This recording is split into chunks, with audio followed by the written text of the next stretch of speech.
I'd like to read to you from 1 Thessalonians chapter 2, beginning in verse 4. For we speak as messengers, approved by God, to be entrusted with the good news. Our purpose is to please God, not people.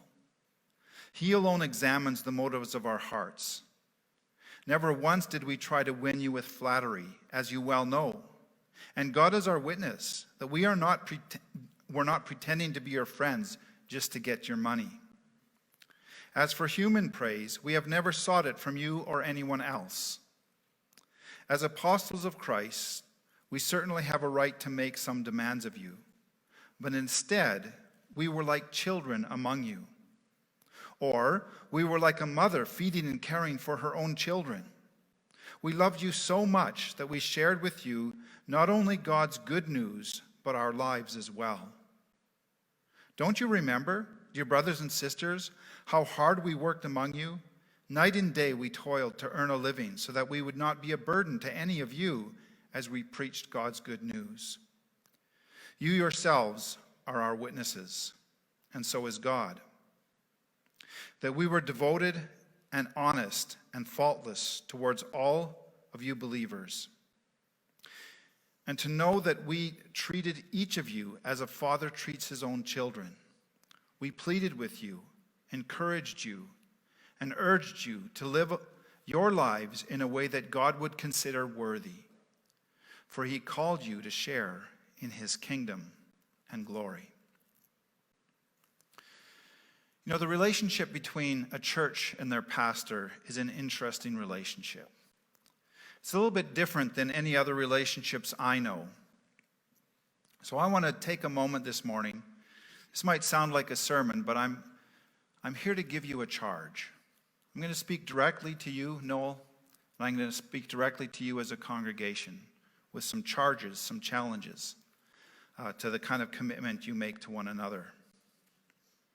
I remember in the first church where I pastored, I was only, I don't remember if it was my first or second year in that church, my first or second year as a pastor.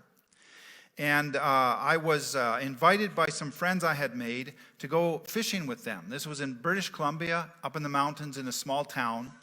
One of the gentlemen, his wife came to our church, and he attended every now and then, infrequently. And the other never came to church. And so we made our plans, and we got in the truck on a Friday morning early, and we drove way up into the mountains to where the secret lakes are. And we wrestled the aluminum boat down into the lake, and we fished for much of the day on Friday. And then we squeezed ourselves under the truck canopy in the back for the night. And then we spent the day Saturday fishing as well. So then the next morning, Sunday morning, I was in church and conversing with a few different people that were coming there. And I discovered something quite interesting. One of the people that was a parishioner of mine in my church had the understanding that because I'd been out recreating Friday and Saturday, I would forgo my normal Monday day off, and I'd be in the church on Monday to make up for the day that I'd been playing. And in the same morning, the exact same morning, another parishioner in that church, in our conversation, it became clear that they expected that because I'd been working all day Friday, and not just the day, but all night Friday night, and then all day Saturday, I'd take at least another extra day off the next week. And so the question was, when I was fishing with these men, was I doing the work that the church was paying me to do as an evangelist, or was I playing and taking days off? And you know, to this day, after many years of being a pastor, I still can't answer that question. It's unclear. It's always unclear for a pastor when he's working and when he's not. And that puts a unique kind of, that's just an illustration of the unique kind of relationship. As a church, you are Pastor Noel's employer. But it's different than that. It's not a contract. It's a covenant. It's a different kind of relationship. There's so much we could take from 1 Thessalonians as the Apostle Paul describes his pastoral relationship with the church in Thessalonica. But I'm going to refrain my comments just to the three metaphors that he uses, pulling them out of that passage. And the first one comes in verse 7. As an apostle of Christ, we certainly had a right to make some demands of you, but instead, we were like children among you.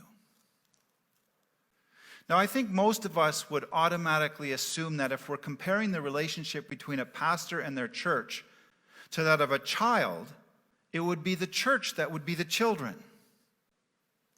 But here, Paul puts himself in the other position. He says, I was like a child.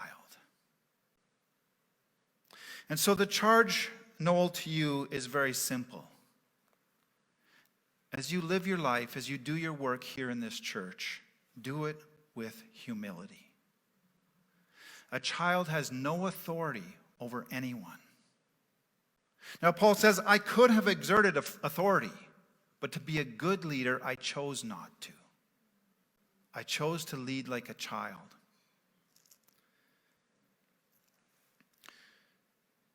You do not stand above the congregation. I've only been a district superintendent now for almost a year, but I've learned something I kind of knew before, but I really know now. Pastors get in trouble when they make demands of their church. Pastors get in trouble when they become demanding. Lead with humility. Now you might think, how do you lead if you're the child and everyone else in the congregation are the adults? But you know the answer to that. How many of you have been in this situation where you're sitting in a living room as adults in the chairs and couches with your coffee and tea, and there's a blanket on the floor and a couple of pre-walking children on the floor? I hope you've all had that experience. I expect you all have, whether your own children or someone else's. What happens?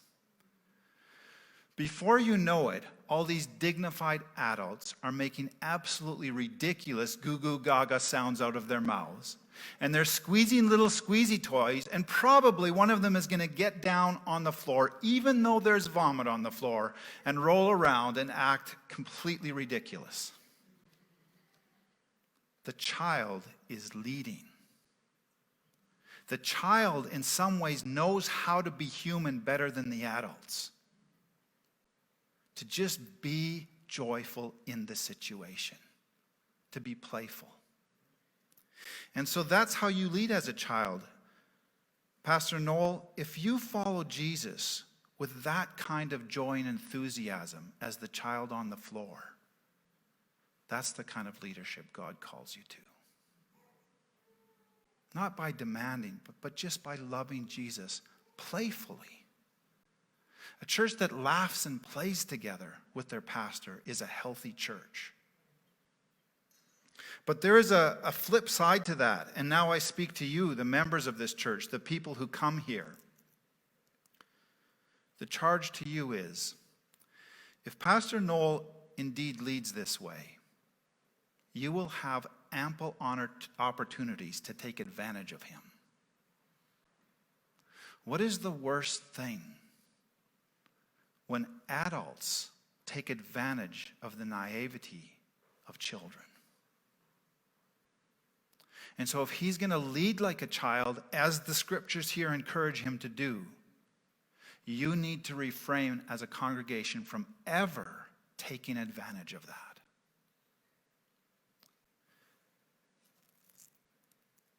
Instead, be like the adult who gets off the couch and gets on their hands and knees on the floor and talks like a child. Join in the play. This is not a surprise to you, or it should not be. For Jesus himself in Matthew 19:14 says to us, "Let the little children come to me. Don't stop them, for the kingdom of heaven belongs to those who are like children."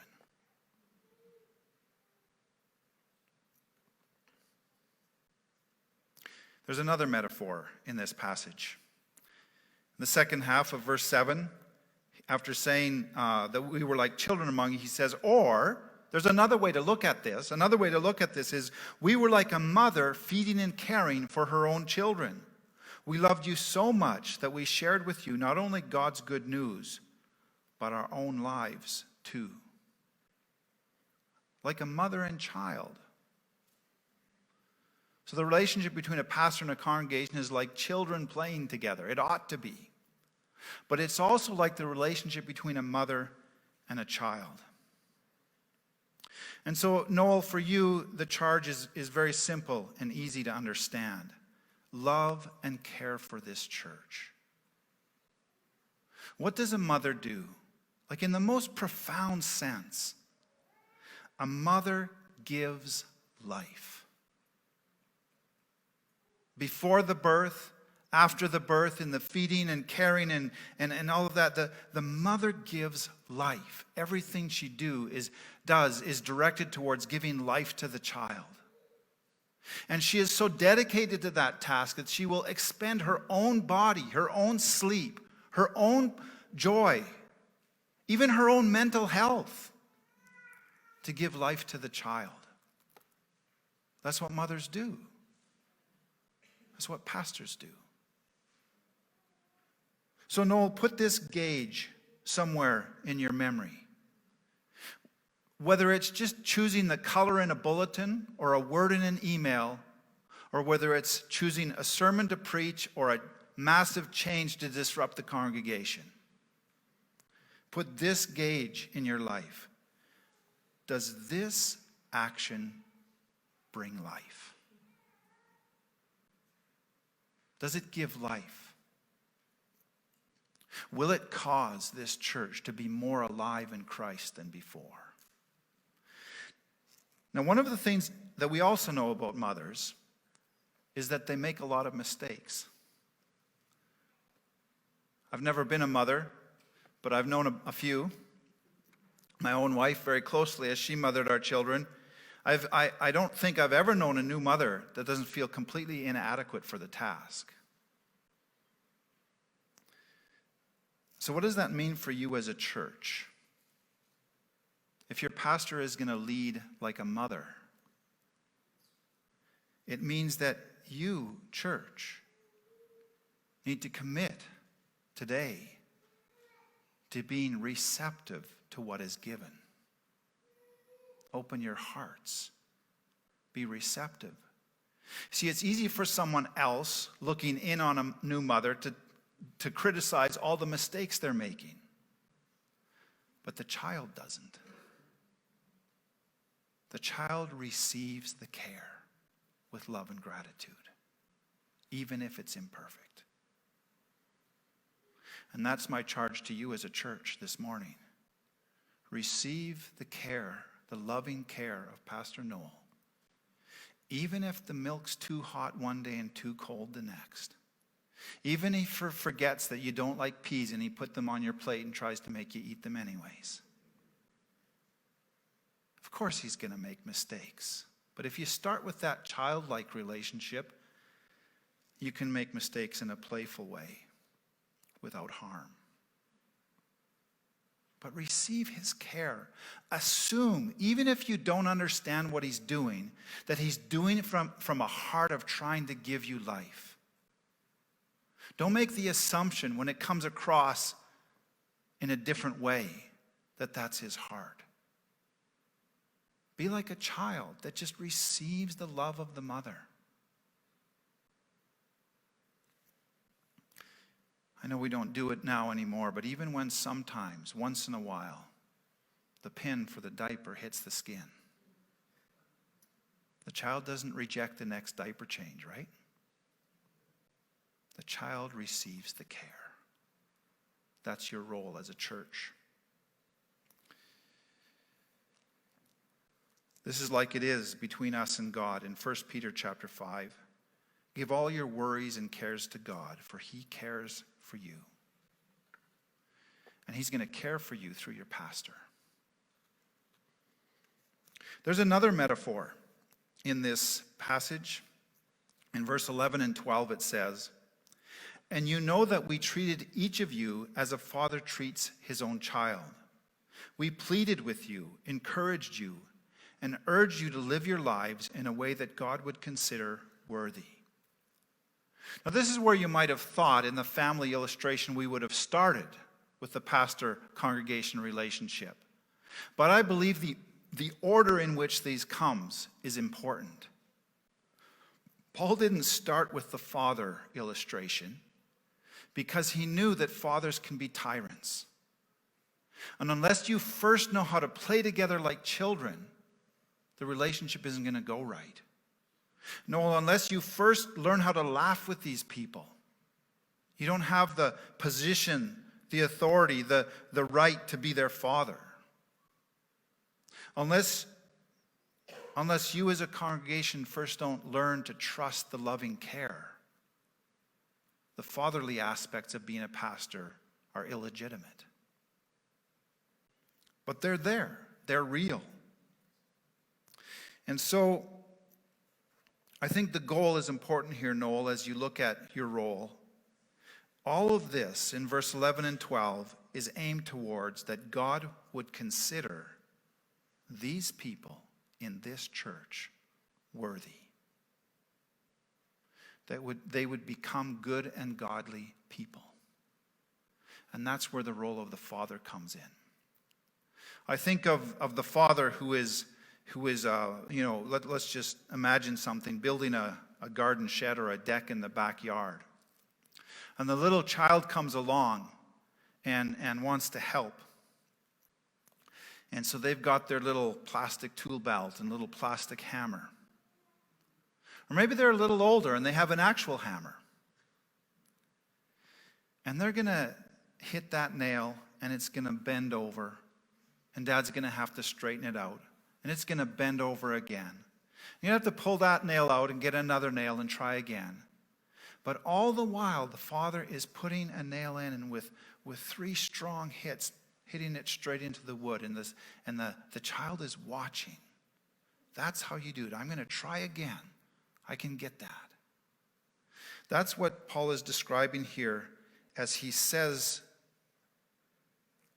that he as a pastor pleaded with the congregation and encouraged the congregation and urged them to live a life in such a way that God would consider them worthy.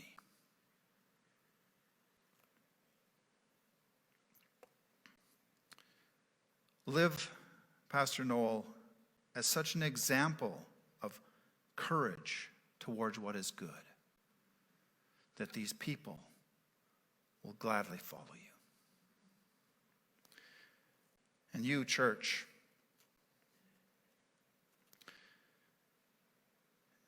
as a father, your pastor requires your respect and support. Your respect and support. That's what God is calling you to. In 1 Peter chapter 1, so you must live as God's obedient children. Don't slip back into your old ways of living to satisfy your own desires. But now you must be holy in everything you do, just as God has chosen you, who has chosen you as holy. The scripture says, you must be holy as I am holy. The final verse here in the passage I read is an amazing verse. For he called you to share in his kingdom and glory.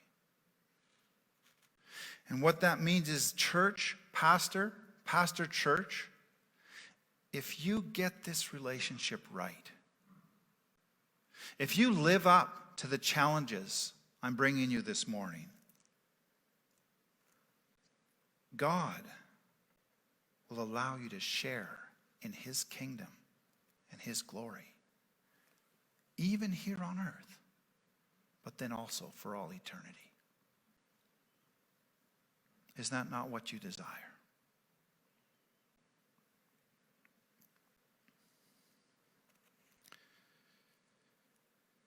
I'd like to finish off the circle here by asking Pastor Noel and the elders to come forward.